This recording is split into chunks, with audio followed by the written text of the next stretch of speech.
Good day, students.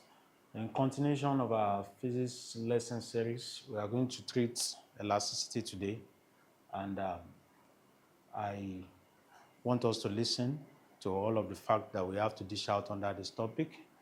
Elasticity is the ability of a substance or a material to regain its shape and size after being distorted by an external force.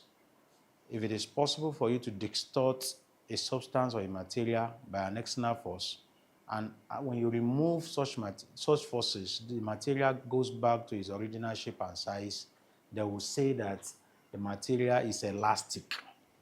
So many substances have the property of being elastic, but most commonly, a spring is always used to demonstrate the elastic property of substances. A string clearly is an elastic material, and that is what we are going to be using throughout this lesson for today. Now, generally, what we're talking about is we know that anytime we take a spring, it has an original length. It has a length. We can call that length an original length. If we'll attach a force to it, that force will get it distorted. Most likely in size, it appears longer. It appears longer. The new length, it will now have a new length that is more than the original length. That new length can easily be measured still from the top to the bottom, the same way we measure the original length from the top and the bottom. So the new length I'm going to refer to as L1, and L1 will be different from L0 because the material is now carrying a load. The load will exert a force on the material and it will increase the length of the material.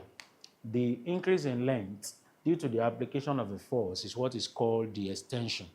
Now, there are so many forces that can be applied to a spring, but two of them that are very important are forces that can extend it and forces that, if applied in the opposite direction, can also reduce it.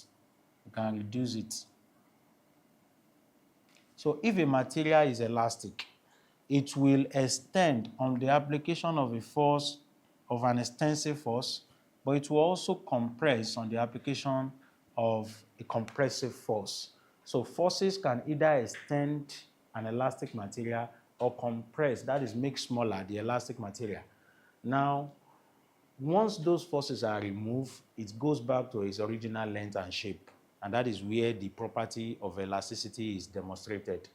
Now, there's a law that we have to talk about here that helps us to understand the behavior of elastic material, and it is the Hooke's law of elasticity. Now, I said the original length of this material is L0, but when you apply an extensive force, its length will increase. The difference in the length between the original length and the final length is what is called the extension, E. I'm going to show the extension as E. The extension can be calculated as L1 minus L0. L1 minus L0. In some textbook, you will find them using Li as the initial length and Lf as the final length. But the representation we are going to use for this lesson is L0 for the original length or the initial length and L1 for the final length. The reason why I want us to use L1 is there can be application of other forces too. So we can just name those one L2, L3, L4, and so on and so forth. So also, the extension can be obtained, like I said, by subtracting the final length, the original length from the final length. And all three quantities used here are length quantities, and they are all measured in centimeters, millimeters, or meters, depending on how large or small that they are. Now, there's a law that governs how elastic materials behave. It's called Hooke's law. Hooke's law is stated thus: the extension or compression produced in an elastic material is directly proportional to the applied load or force, provided the elastic limit is not exceeded.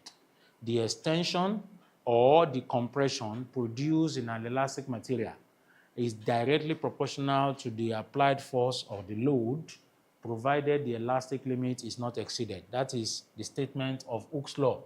If I have to put that, but before we put that in mathematical representation, I want us to look at the fact that I talked about extension, I also talked about compression.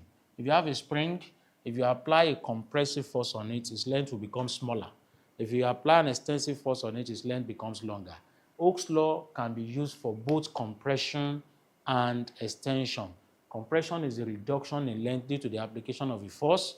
Extension is the increase in length due to the application of a force. So in both cases, if I compress the length of an elastic material and I have, let's say, L2, while the original length is L0. In this case, I must have applied a compressive force on it that is making its length smaller. The compression can also be found by just doing L2 minus L0. Compression can be found by doing L2 minus L0. So either way, we can get the extension, we can get the compression, and both of them are things that Hooke's law is trying to tell us about. So the extension produced or the compression, I'm going to use that E to represent my extension and compression, is directly proportional to the applied force. The applied force in this case is F. The force that I have applied is F. If I turn that to a mathematical equation, it becomes F is equal to a constant that I'm going to introduce to turn the proportionality to an equation, constant E. And F is equal to KE becomes the equation of Hooke's law, the mathematical representation of Hooke's law, where F represents the load, K represents the elastic constant, and E represents the extension or the compression produced by the force F. There are so many ways of using this, but first let us talk about K. If I make K the subject of the formula, it becomes F all over E. Remember that F is a force, so we expect the unit to be Newton. E is an extension, we expect the unit to be meters. So if we divide Newton by meters, we should get Newton per meters. So the elastic constant K is the force required to produce 1 meter extension in an elastic material. For example, if the K of a material is obtained to be 10 Newton per meter, you are indirectly telling us that to produce an extension of 1 meter, you need to apply a force of 10 Newton in that material. So K is the force that is required to produce a unit expansion in that material.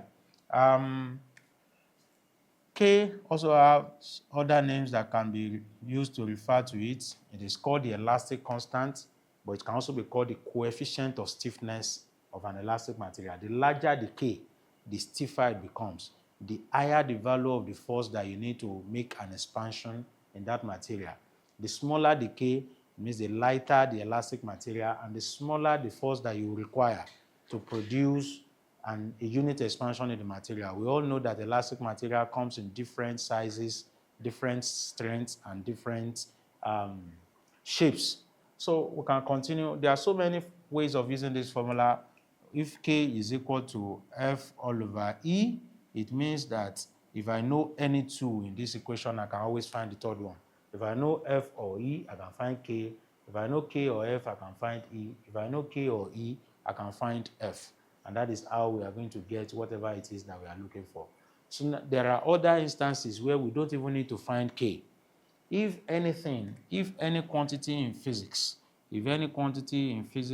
is equal to a constant, we can reproduce that quantity. Or if any expression is equal to a constant, we can reproduce it. What I mean is, if F all over E is equal to K, then I can say that F all over E, if I'm giving series of F, I can say that the first F all over the first extension must be equal to the second F all over the second extension. F1 all over E1 is equal to F2 all over E2.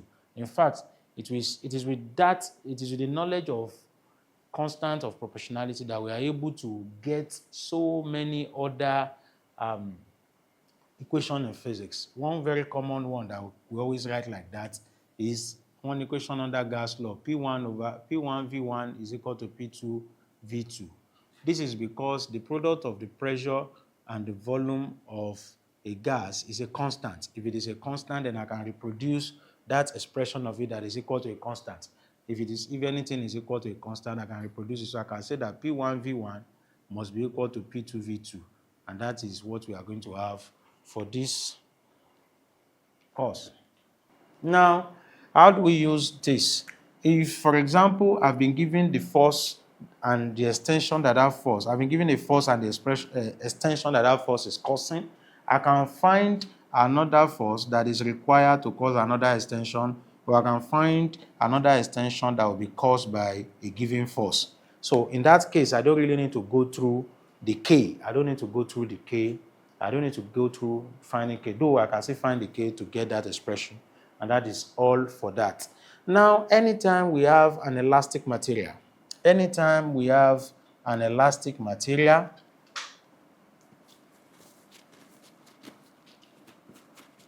there are so many quantities that can be determined for that elastic material.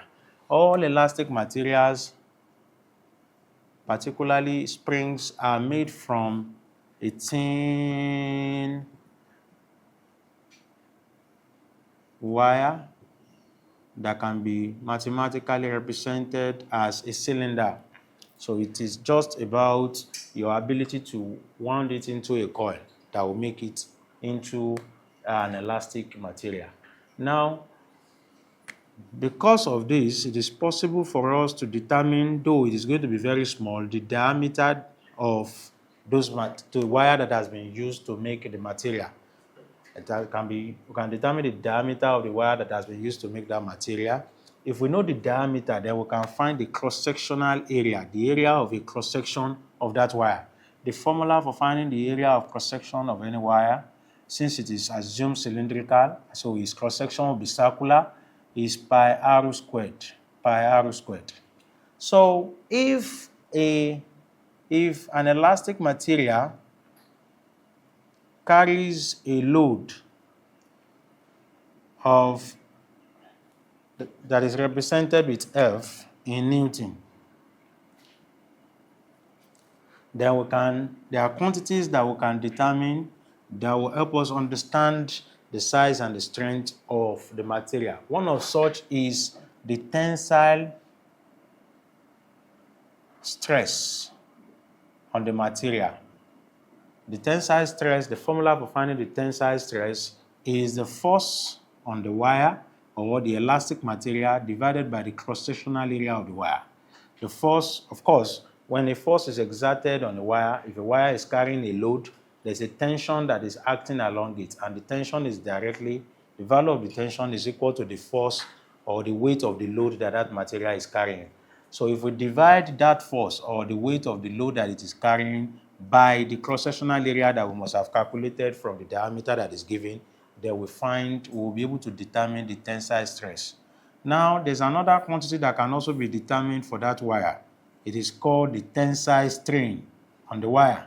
The tensile strain on the wire is equal to the extension all over the original length. Of course, I told you earlier that anytime a wire carries a load or anytime a force is exerted on a wire, the wire will extend such that its original length will be different from its now final length. So the difference between the final length and the original length ultimately gives the extension that is produced in that elastic material. If we divide the extension by the original length, it will give us what we call the tensile strain on the wire. The tensile stress has a unit, Newton per, the unit of area is meter squared. So the formula for finding the tensile stress will be Newton per meter squared.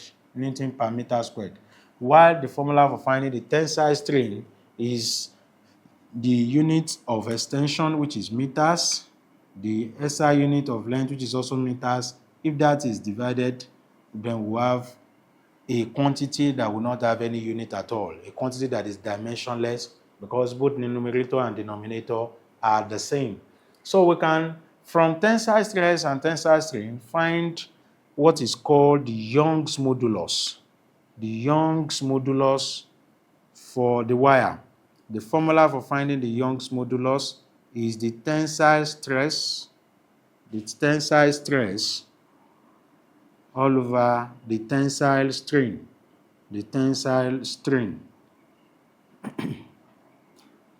If we divide the two, we should have the Young modulus for that wire. Tensile stress, don't forget, we have already said is force all over area. This time we are dividing it by the strain of the wire, and the strain is the extension all over the original length. The extension all over the original length is the strain. That means if we continue the simplification, we should have the force over area multiplied by, if we cross multiply, the extension, the original length all over the extension. If we keep simplifying, we should have FL naught all over AE as the Young's modulus. Young's modulus is represented with a curly Y, and that gives us the formula for finding the extension or the Young's modulus of the wire. So don't forget where we left off. I was able to state the Hooke's law for you, and we're able to rewrite it mathematically. From that, we're able to get the elastic constant on the wire, and from the elastic constant of the wire, we're able to get to a point where we reproduce the equation on that wire. From there, we're able to find two other quantities about the wire, which is the tensile stress and the tensile strain. From that, we divided the two, and we're able to get the Young's modulus of the wire, which is expressed as the force or the load multiplied by the original length divided by the area multiplied by the extension. So that is basically the formula that we have to learn under this topic. But we are not done yet. Now, anytime an extensive or compressive force is applied on a wire or an elastic material, we can as well say that the elastic material has an energy within it. It has an elastic material, it has an energy within it. The energy that is stored can now be released once we remove the load or the force, and that can be used to do some other work. A very good example of where that is done is in a catapult. A catapult has a rubber that is an elastic material. When it is used between two sticks and it is extended with a force, if there's a stone within it, if we suddenly leave it, we understand that all of the energy that we have stored in the elastic material by extending it can be transferred into the stone, and that can be used to shoot the stone far ahead. So when you have an elastic material that is experiencing a force, we can say that energy has been stored inside it. Whether the force is compressive or extensive, energy has been stored inside it. The name of the energy stored inside an elastic material is called an elastic potential energy. Elastic potential energy. There are so many forms of potential energy I need to tell you. The one that you are naturally used to is the gravitational potential energy, and that's the one you express as mgh. Anytime an object is placed in an unstable form, it has a potential energy within it. That potential energy can now be caused by gravity if you place it above a particular point. In that case, you use mgh to find it. It can also be caused by applying a force to an elastic material. That is elastic potential energy. There are other forms of potential energy. There's a magnetic potential energy. There's an electric potential energy. The formula for finding potential energy, elastic potential energy, is half Fe. Half Fe. We are going to get to the point where I will show you why it is half Fe. But for now, half, we know F is the load and E is the extension. We understand also from the mathematical formula representing Hooke's law that F is equal to Ke. If F is equal to Ke, I can decide to substitute this into that expression. If that is done, I will have the elastic potential energy being equal to half multiplied by, instead of Fke, multiplied by E. So that becomes the elastic potential energy must be equal to half Ke squared, and that is the elastic potential energy. There are other names that can be used to refer to this same energy. We can call it the strain energy. It is also correct.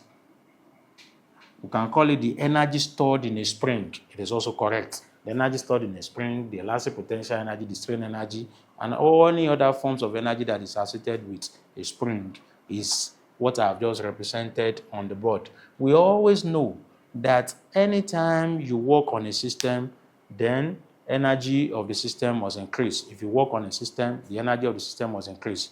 If I take this marker to a point that is far above me, then I've increased, while I've worked on it, I've carried it, and I've increased its gravitational potential energy. So we can also be asked to find the work done in giving the spring this energy. Most of the time they write that by saying that what's the work done by the spring, or what's the work done on a spring. The work done on the spring or on any elastic material is also expressed as half Ke. So generally, energy and work in a spring has the same formula, and the formula is half Fe or half Ke squared. But there are little deviation. Anytime we are given the force, and in the question, the force is referred to as an average force or a mean force. If it is an average or a mean force, it means that this has already been done for you. You don't need to multiply it by half. Please take note of that. If a maximum force is given, or they just say force, then you can use half Fe. But if the force that is given is an average force or a mean force, please, the elastic potential energy or the work done by the spring is equal to Fe. You don't need to put the half, because the force that is given to you is already the average force. But how did we even get to this point? If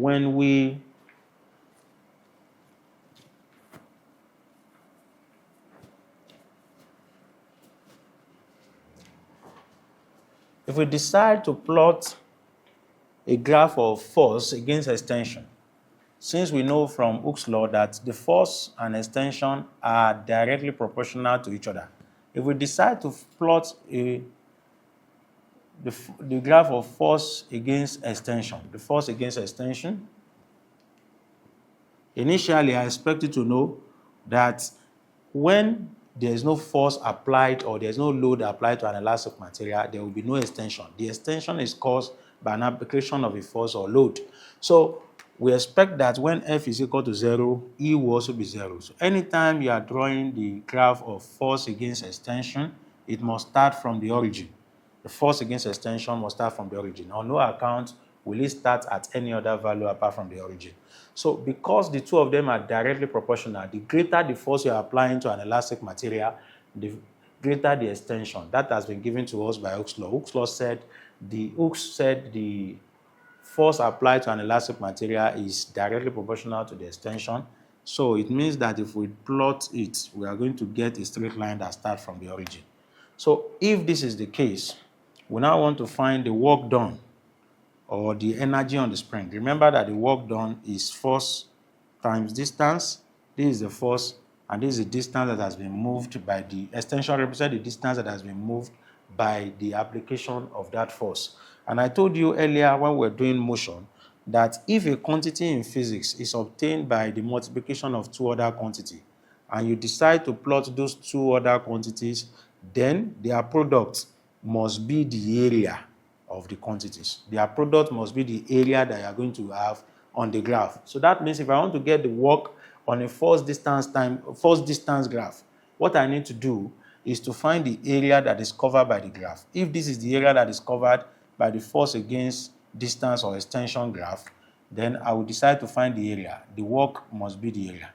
This is the maximum extension. This is the maximum force that led to that extension. Of course, you only need to join the graph to the x-axis in determining the area, just as we did when we were talking about the velocity time graph. We only need to join the point to the x-axis. So if I want to do this, I will just say that the area, which will represent the work. Why would the area represent the work? Work is force times distance, and I have plotted force against distance. So, and I told you that if a quantity is obtained by the product of two other quantities, it will be determined on a graph simply by determining the area covered by the graph. Work is force times distance. So work must be obtained on a force distance graph by getting the area. So if I want to find the area of this, I hope you know that it is a triangle. And how do I find the area of a triangle? It is half base times height. So if I need to do that, that should be half multiplied by the base. The base in this case is the extension, and the height in this case is the force, F. So if I do that, I should have half Fe, and that is how we're able to get the formula for the work done. And the work that you have done on a spring will represent the energy that will be stored in it. So that is also the formula for finding the elastic potential energy of the spring. The elastic potential energy or the strain energy that is stored inside the spring. And that is all about that. So anytime you are expected to find the energy stored in the spring, that is the formula that you are expected to use. Now we move on to the last part of the topic before we now start to take some worked example. If you take a spring and you gradually increase the force that is acted on it, that is exerted on it, and you use that to do a force against extension graph, you will discover from what Hooke said that the higher the extension, the higher the force, the higher the extension. The greater the force, the greater the extension. The greater the force, the greater the extension. Such that when you plot it, you will get a straight line that is gradually sloping upward, a positively sloped line. But if you continue, we also understand that there is a particular limitation to that. Even from Hooke's law was trying to tell us that provided the elastic limit is not exceeded, that means there's a point you will get to that what is said, the quantities that are said to be in direct proportionality in the equation may not exactly continue to be directly proportional to each other. For example, if you get to a particular point, you will observe that the force and the extension are no longer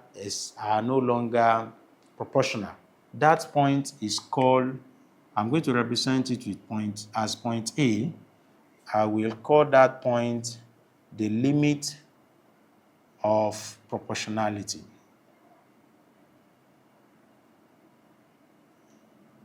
Beyond that point, from the origin to that point, the force and the extension are directly proportional. But once you get to that point, the two of them are not exactly directly proportional. But the material still retains its elastic property. That means when you remove the force, it will be able to go back to its original size and shape. But just beyond that point, we'll get to another point that I want to mark as B. That B is called the elastic limit. The elastic limit is a point where the material will no longer get back to its original shape, beyond which the material will no longer get back to its original shape. When the applied load is removed, up until A, the force and the extension are directly proportional. But beyond A, the force and the extension are not exactly directly proportional, but the material still retains its elasticity. That means when you remove the load, it will be able to get back to its original size and shape. But by the time you get to B, which is the elastic limit, the material will not be able to retain its original shape and size. If you keep increasing the force beyond that point, you'll get to another point that we are now going to call C, point C. Point C is a point that is called the yield point. It's called the yield point. Now, beyond the yield point now, we now have points. At the yield point, what we are trying to say now is the material will produce a more than proportionate amount of extension. It means that if before, anytime you increase the force by 1, the extension increases by 0.5. That means if I increase the force by 2, the extension will increase by 2 of 0.5, that is 1. If I increase the force to 3, the extension will increase by 3 of 0.5, that is 1.5. The moment you get to the yield point, it starts to behave like plastic. It starts to draw down. That means when you apply a little effort, when you apply a little force, the material will have a long drop down. Drop down means the extension will increase beyond the proportional amount. That means at that point, if I increase the force by that same 1, it can produce an extension that is equal to 20. So it's going to start to behave like plastic. It's going to start to behave like rubber. It's going to start to draw. So beyond the point, if you keep increasing the force, you will now get to points that I will call point D. At point D, the material will break into parts, and I will call it the breaking point. And those are the points that we are going to have anytime you continue to extend the force on a spring. Those are the points that we are going to have. Point A is the point where the limit of proportionality ends, where force, the limit of the point, the limit where the extent to which the force will be directly proportional to the extension. Point B is the point where the material will lose its elastic property. Point C is the point where it starts to behave like plastic. And point D is the point where it will break off into pieces. And that is all that is there to learn under elasticity. We are now going to take some worked example to see the mathematical significance of all that we have done thus far. The first question we are going to review for now is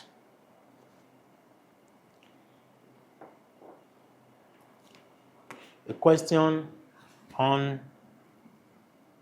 the graph. We are given the graph mark the x-axis, the y-axis mark in 15, 30, 45, and 60. Then we have a straight line that is starting from the origin.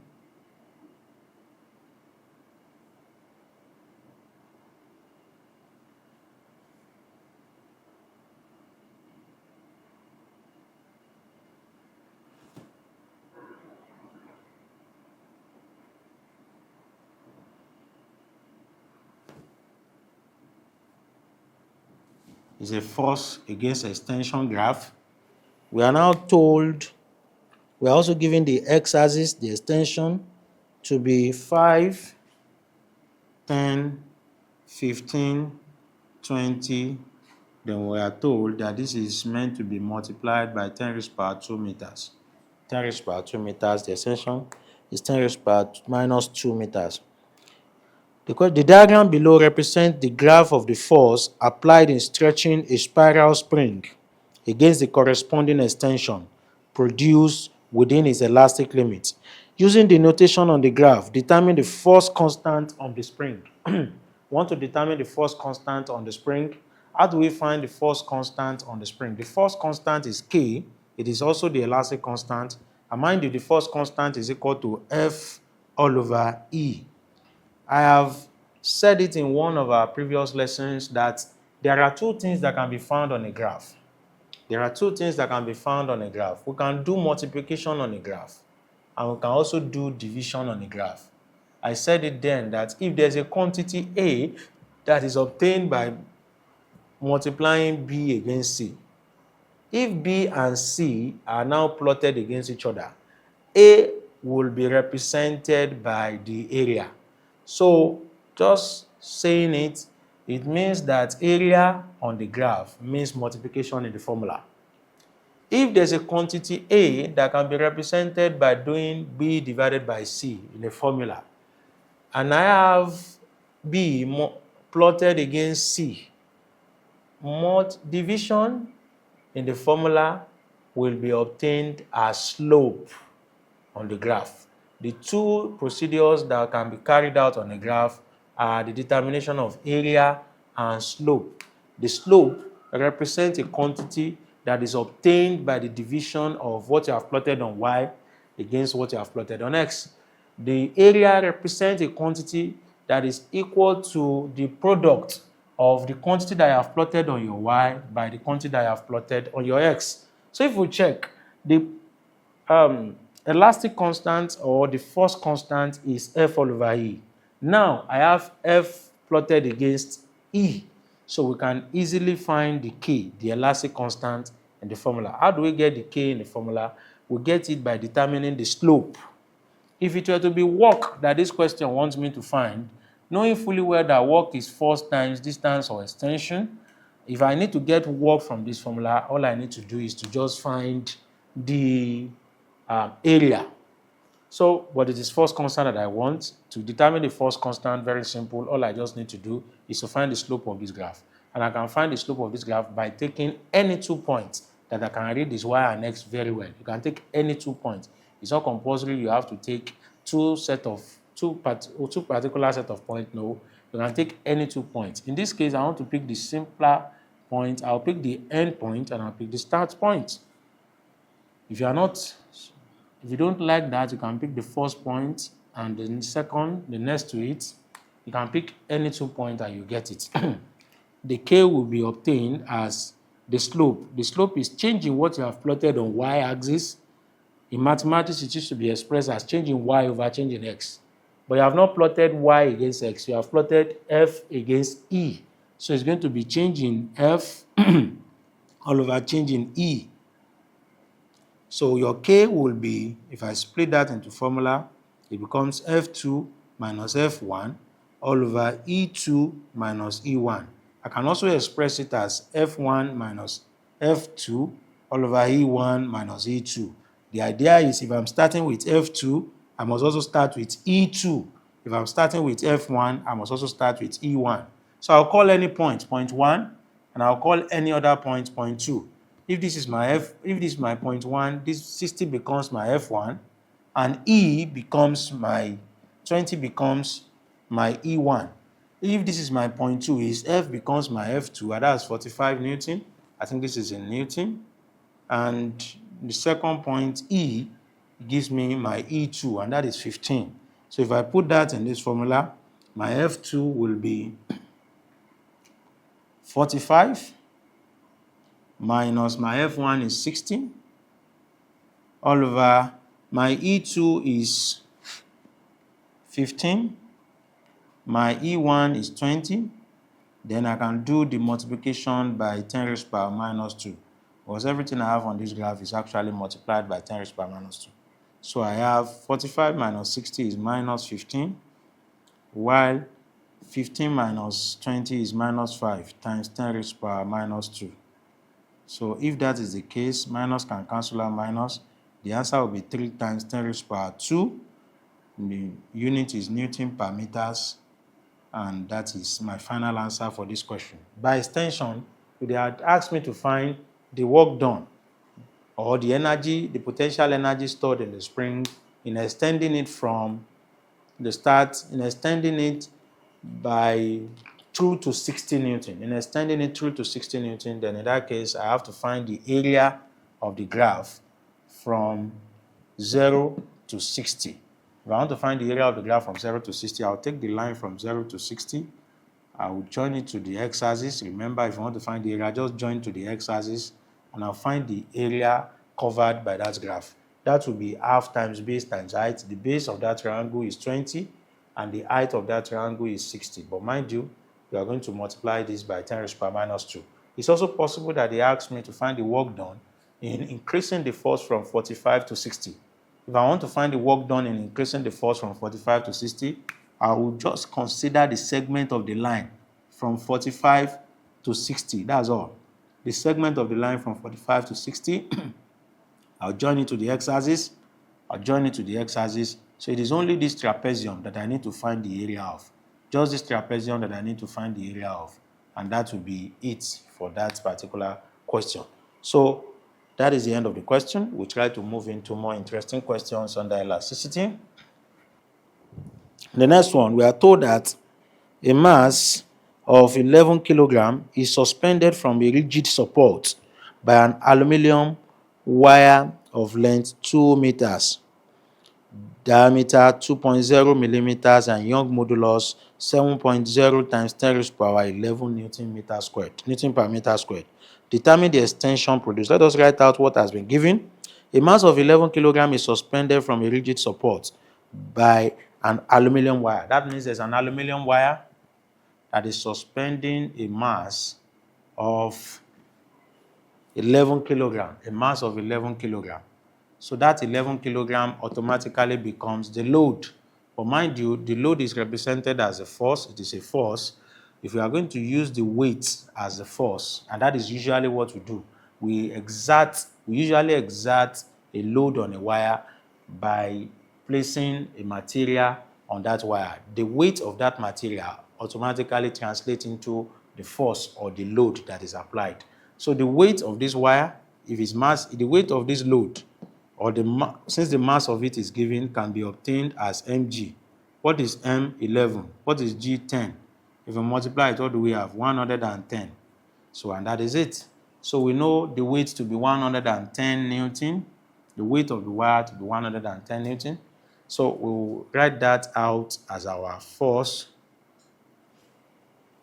We are also given that the length of that wire is 2.0.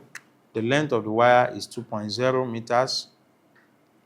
We are also told that the diameter is 2 millimeters. The diameter is 2 millimeters. For unit consistency, I wish to change the diameter to meters so that I'll be so sure that I'm working in SI units. The diameter, if I'm changing from millimeters to meters, I will divide by 1,000. So that should give me 0.002 meters. And the last one, the Young's modulus to be 7.0 times 10 raised by 11. I've been given the Young modulus to be 7.0 times 10 raised power 11 Newton per meter squared. Newton per meter squared. So the very first thing they want me to find, and probably the only thing, is to find the extension. What is the extension that is produced? What is the extension that is produced in this wire? I've been given the acceleration due to gravity to be 10 meters per second squared. And you can see where I've used that. I've used the acceleration due to gravity to convert the mass that is given straight to the force or the weight. Now, with the diameter, I can find the area. If I can find the area with the diameter, let me find it. The area should be pi r squared. What is my r? Since the diameter is given to be 0.002, if I divide the diameter by 2, I will get the radius. So that will be 0.002 divided by 2, and that will be 0.001. So my area, the area of this wire, will be pi. The pi is given in the question as 3.142. Pi is given to be 3.142 multiplied by the radius. The radius is what I have as 0.001. I'm going to square all of this. So I'll have the area equal to 3.142 multiplied by 10 raised to the power minus 6 in meters squared. So now I know the area. If I know the area, I can go straight to the formula of Young modulus. Remember I said when I was giving you the formula for different aspects, I said the Young's modulus is the stress, tensile stress all over tensile strain. In doing that, the Young's modulus the stress must be force all over area divided by the extension all over the original length. That is the strain. We now said the Young's modulus will be force all over area multiplied by the original length all over the extension. We also said that the Young's modulus is force multiplied by the original length divided by extension all over area. If I make the extension the subject of the formula, we have FL naught is equal to Young modulus AE. If you make AE the subject, you have FL naught all over Young's modulus A. If that is the case, it means that the extension can now be obtained from all of these quantities which I either already have or I've just calculated for. So the force is 110.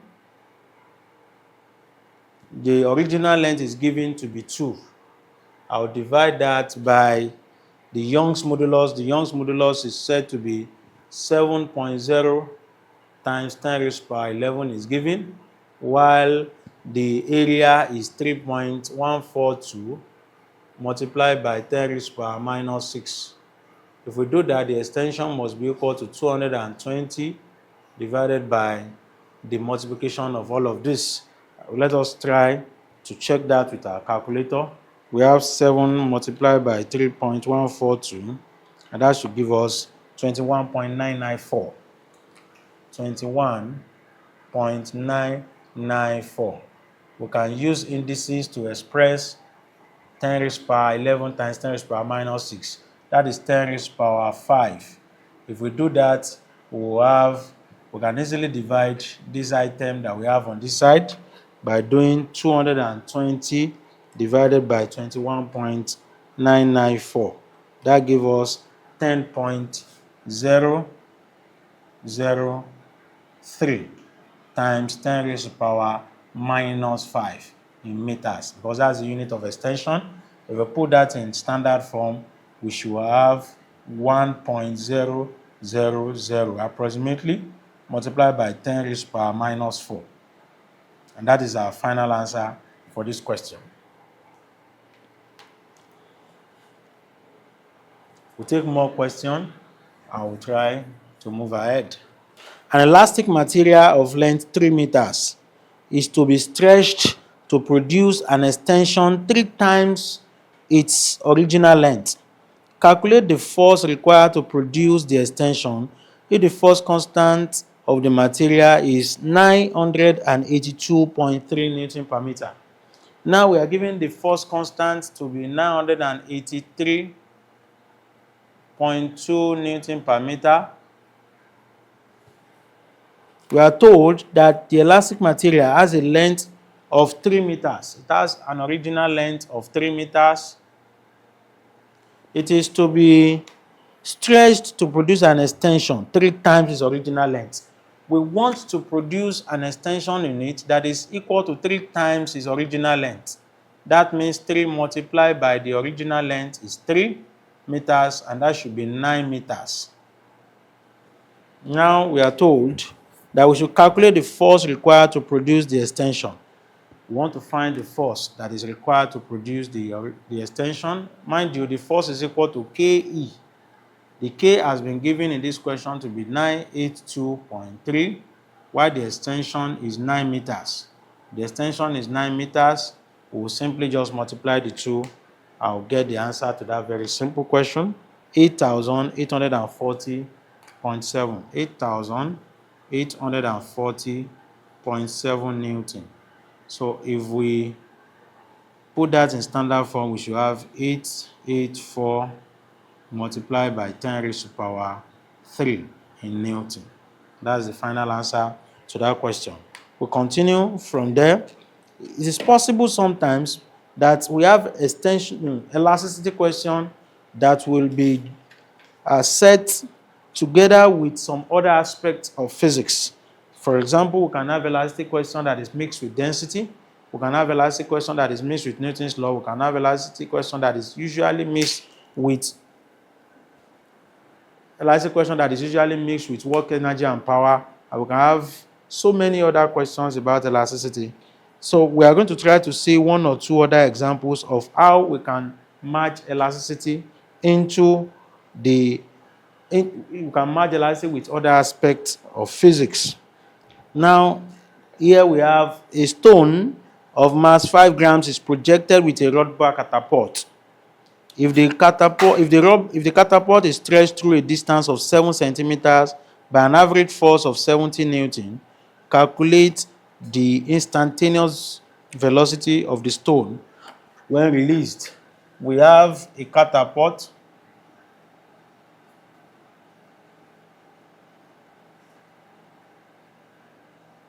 The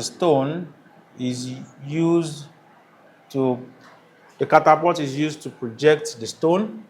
We are told that a stone of mass 5 kilograms, the mass of that stone, is 5 grams. I can easily take that to kilogram by dividing by 1,000. So that should be 0.005 kilogram. We are also given in the question that a stone of mass 5 grams is projected with a rubber catapult. If the catapult is stretched through a distance of 7 centimeters, we'll treat the rubber in the catapult, we'll treat it like an elastic material, and that is what it is. It is stretched through. When you are told that an elastic material is stretched through, it is the extension that they are trying to give you.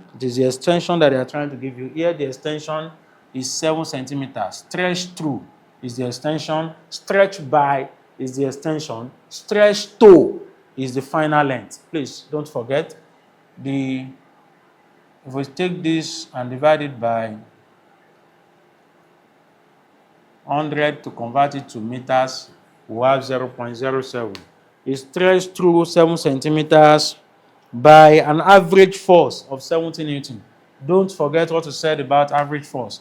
This is an average force. The average force is 70 Newton by an average force of 70 Newton.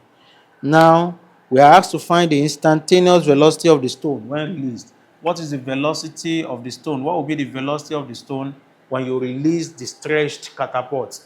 Now, when you stretch a catapult, what you have is that the catapult will have been given an elastic potential energy. Upon release, all of its elastic potential energy will be transferred into the stone, and the stone will gain the kinetic energy to move away from the catapult. So we will say that the elastic potential energy that I have given to the catapult must be equal to the kinetic energy with which the stone will move away from it. The elastic potential energy will be given to the stone as a kinetic energy. The formula for the elastic potential energy is the force multiplied by the extension, while the formula for the kinetic energy will be half mv squared. Half mv squared. That's the formula for the kinetic energy of the stone. So we can easily put in our quantities that will get the velocity as the velocity with which the stone will move away from the catapult. So we can cross multiply. We have mv squared is equal to 2fe, and v squared must be equal to 2fe divided by m. V therefore must be square root of 2fe divided by m. If that is the case, V becomes square root of 2 multiplied by the force is 70, the extension is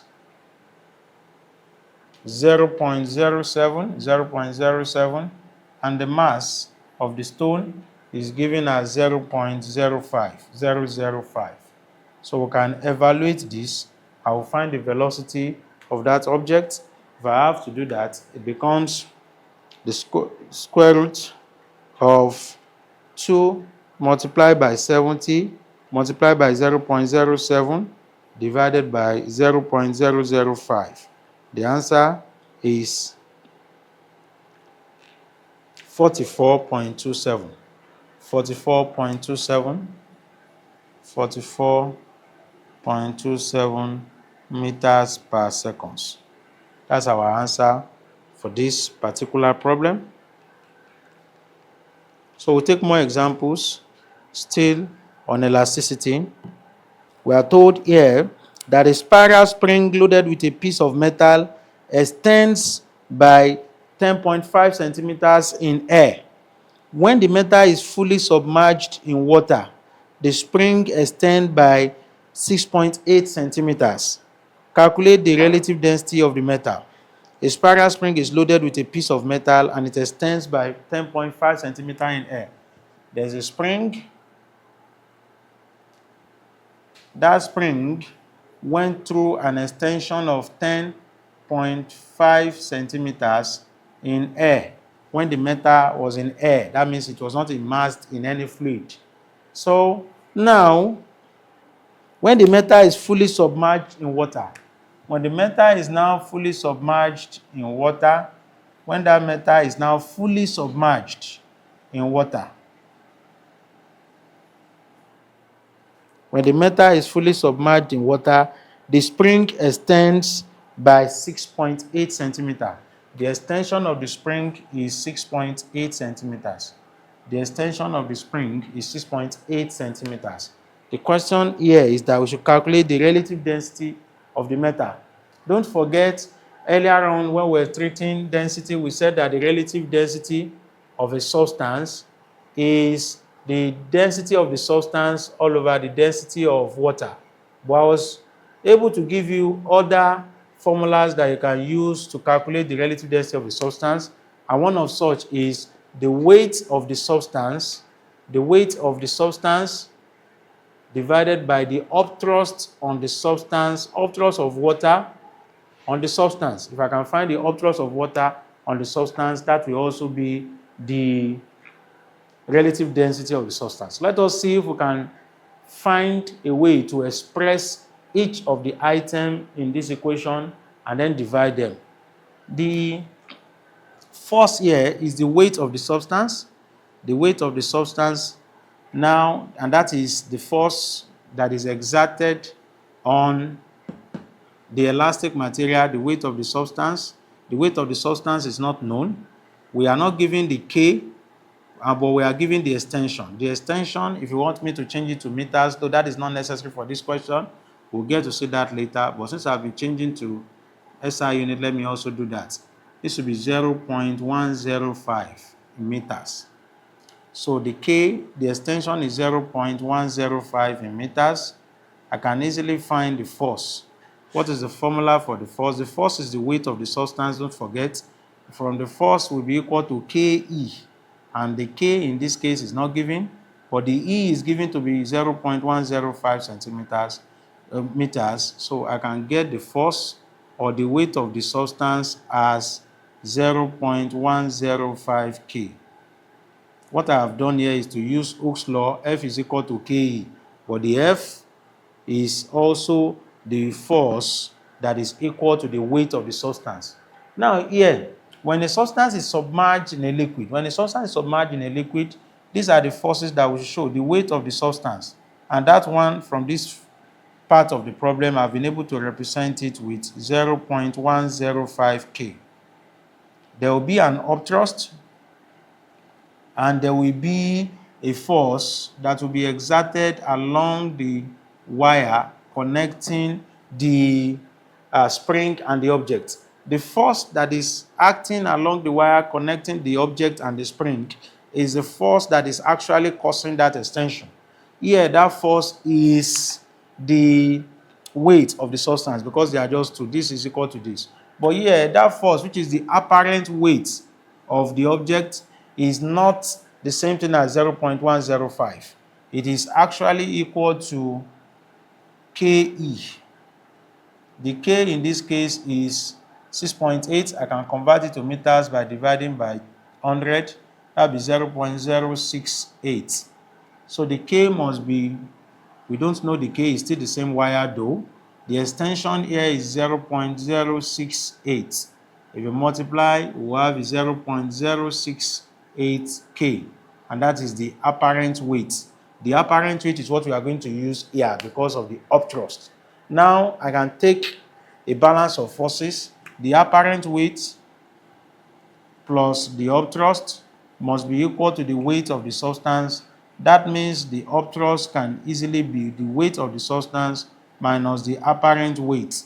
And clearly, the weight of the substance is 0.105 K, while the apparent weight is 0.068 K.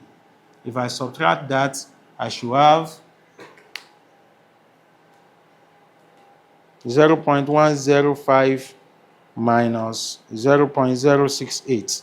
That is 0.037. 0.037 K.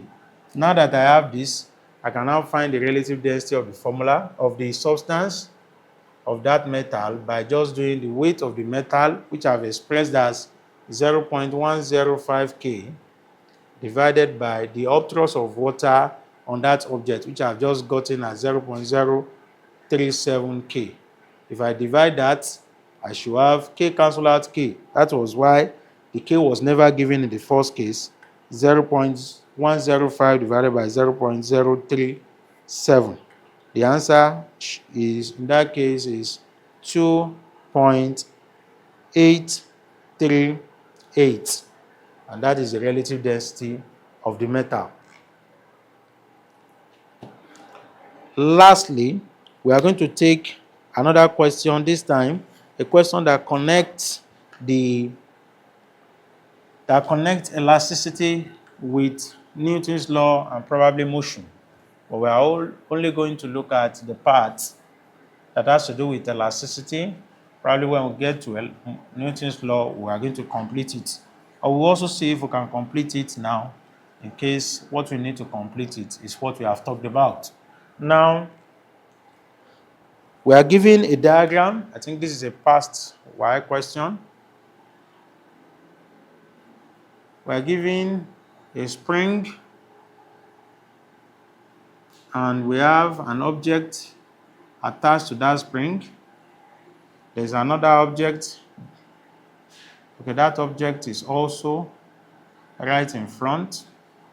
There's another object called Q. We are told that a spiral spring of force constant K is placed on an horizontal frictionless surface as one end. This is spiral spring. Its force constant is K. It is placed on an horizontal frictionless surface and has one end fixed to a vertical wall. One end of it is fixed to a vertical wall. A block of mass 2.0 kilogram is placed against the free end of the spring. There's a block and the mass of that block P is 2.0 kilogram. Is placed against the free end of the spring. This is the free end of the spring. Now, it is pushed a distance 5 centimeters towards the wall with 10 joules of energy. It is pushed a distance 5 centimeters towards the wall. Probably the spring was here with P before. At the initial stage, it was here with P. So they had to push P towards the wall by 5 centimeters.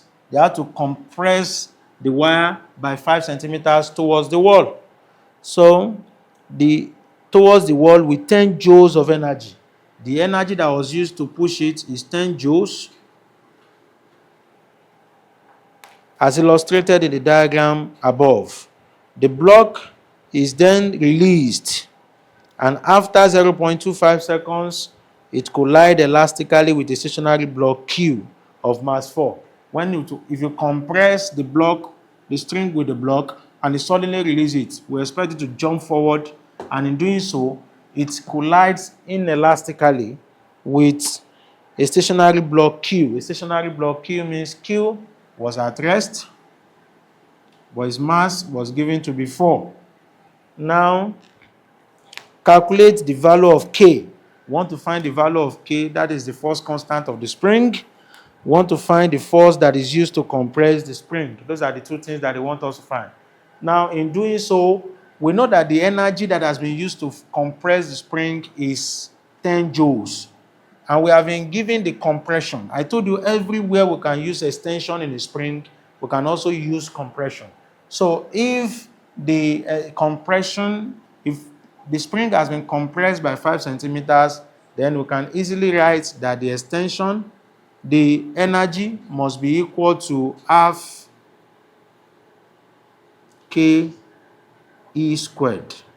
If that is the case, we will have Ke squared is equal to 2 times the energy. We will also have that K must be equal to 2E, the energy, all over E squared, the extension. If I have to do that, that becomes 2 times the energy in this case is 10 joules, while the extension is 5 centimeters. I'll convert that 5 centimeters to meters, and I will have is 0.05. That becomes 0.05 squared. In doing so, I should have 20 divided by 0.05 squared. The answer to that is 8,000 Newton meters. 8,000 Newton per meter, 8,000 Newton per meter. That's the K, the first part of the question. Then the next part says that we should find the force that is used to compress the spring. What is the force that is used to compress the spring? Mind you, the force is just equal to Ke. That means the force must be equal to K multiplied by E. K in that case is 8,000, while the E must be 0.05. 0.05. If we continue to solve that, we will discover that the F must be equal to 8,000 times 0.05. 8,000 times 0.05 And that should be 400 Newton. That should be 400 Newton. 400 Newton is our answer to the question. We'll take one more problem on elasticity, and I want to believe that at the end of that question, we should be able to solve any question on elasticity. Now, of course, this particular question still has other parts that we are still going to come back to meet when we get to Newton's law.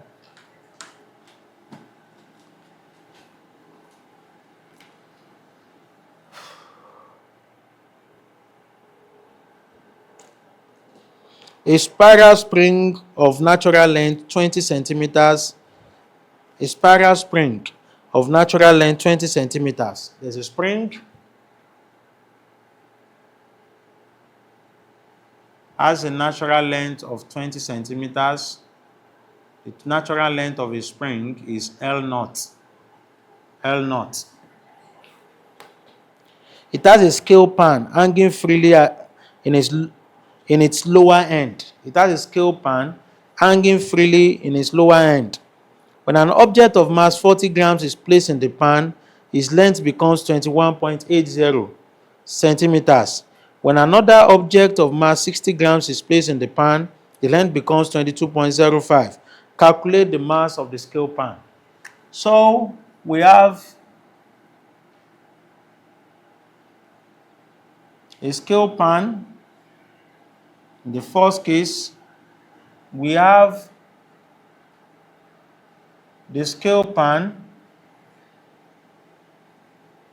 Now, in the second case also, in the first case, an object of mass 40 grams was placed on the scale pan. An object of mass 40 grams was placed on the scale pan, and the length of the spring became 21.80 centimeters. In the second case, the object of 60 grams was placed on the scale pan. An object of 60 grams was placed on the scale pan, and the length became 22.05 centimeters. 22.05 centimeters. 22.05 centimeters. So here we are asked to find what is the mass of the scale pan. What is the mass of the scale pan? So what we are going to do here is, number one, we know the original length L naught. We know L1, which is 21.8. We know L2, which is 22.05. We can find the force extension. The force extension must be E1, and that is L1 minus L naught. L1 is the first final length minus the original length, that is 20. That is 1.80 in centimeters. E2 is the second extension. That will be the second final length, L2, minus the original length that does not change, which is L2, 22.05 centimeters, minus L0, which is 20 centimeters. If we do that, we will have 2.05 centimeters, and 2.05 centimeters is what we are going to use as our E2. But now that we know E1 and E2, let us have an idea of F1 and F2, which are the forces. The force here is meant to be 40, but it is not just 40. The force is 40 grams. It is not just 40, because it is not only this object that you have placed in the scale pan that will extend that spring or that elastic material. No, the scale pan is also going to have its own weight or mass. Even if you are not told, then you should see that in the question they want us to find the mass of the scale pan. So the scale pan, in addition to that 40 gram, will both exert an extensive force on the spring. So the F1 that I'm going to use here will be 40 plus the mass of the scale pan. Please, I want you to note that I'm working in grams. The force can be expressed in grams, but just make sure that if you are expressing the force in grams, all other forces in that question must also be expressed in grams. You can express the force in kilogram. Just know that when you are expressing the force in kilogram, every other forces in the question must also be expressed in kilogram. You can also express it in Newton if you want, no problem. The extension too can be expressed in centimeters and centimeters. Just make sure that if you have chosen centimeters, every other length in that question must be in centimeters.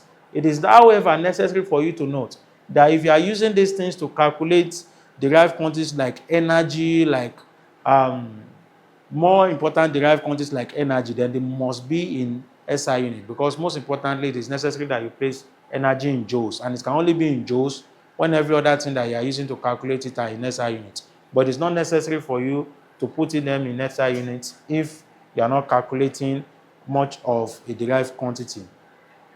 So in the second case, the extension here should be F2, and F2 must be equal to 60 plus M, because the scale pan is also used in the second case too.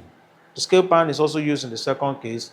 So now I have E1, I have E2, I've been able to express my F1 and F2 in terms of the mass of the scale pan. I can now go to the mathematical representation of Hooke's law. F is equal to Ke.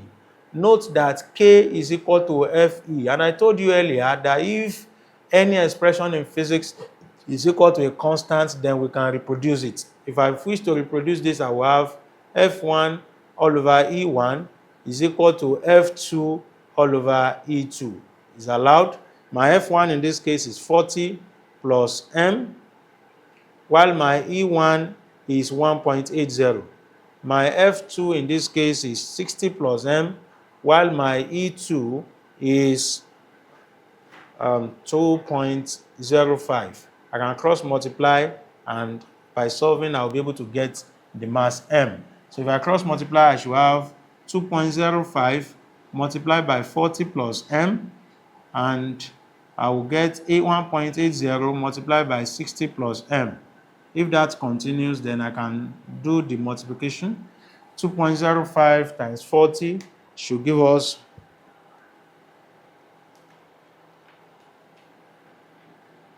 82. 2.05 times 40 should give us 82 plus 2.05 M must be equal to 1.80 times 60. 1.8 times 60 should give us 108. 108 plus 1.80 M. So I'm going to collect like terms. I will have 2.05 M minus 1.80 M must be equal to 108 minus 82. If that is the case, I can do 2.05 minus 1.8. The answer is 0.25 M is equal to 108 minus 82, and I will have 26. My M must be equal to 26 divided by 0.25. 26 divided by 0.25 should be equal to 104. And 104 grams will be the mass of the scale pan. With that, we have come to the end of another interesting episode of the physics lesson, where we have covered the topic elasticity. Join us for the next class, where we'll be reviewing another topic in the physics class. Thank you.